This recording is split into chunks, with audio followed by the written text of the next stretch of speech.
বাইরে থেকেই ভালো গেছিল, ওখানে ভালোই ছিল।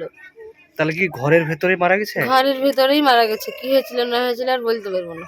কারা ওকে বের করেছিল জানতে পায় কারা? ওর একটা বন্ধু। ভোর 4টেয় সংবাদ দিয়েছে যে এরকম ব্যাপার। কালকে সন্ধ্যের সময় তো বৌমার সাথে কথাবার্তা করেছে, আর কি করেছে, রান্না করছে, তা ভিডিওতে দেখাচ্ছে। কেরালায় কাজে গিয়ে মর্মান্তিক পরিণতি মুর্শিদাবাদের পরিযায়ী শ্রমিকের। প্রাণ গেল হুমায়ুন কবির নামে এক পরিযায়ী শ্রমিকের। দুঃসংবাদ পেতেই কান্নায় ভেঙে পড়লেন আত্মীয় স্বজনেরা।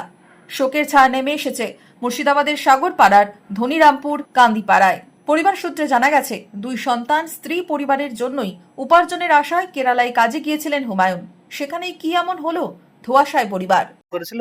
হ্যাঁ, রাত 8:30টার দিকে ফোন করেছিল। আচ্ছা, কি কথা হয়েছিল?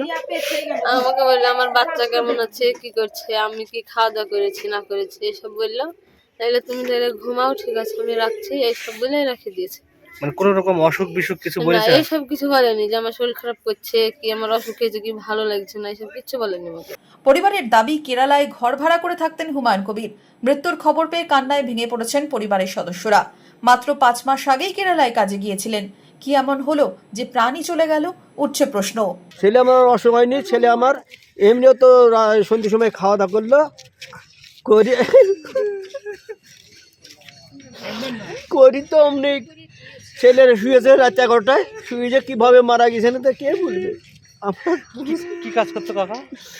ওই কোম্পানির কাজ করি। মৃতদেহ এখন বাড়ি ফেরার অপেক্ষায় গোটা পরিবার।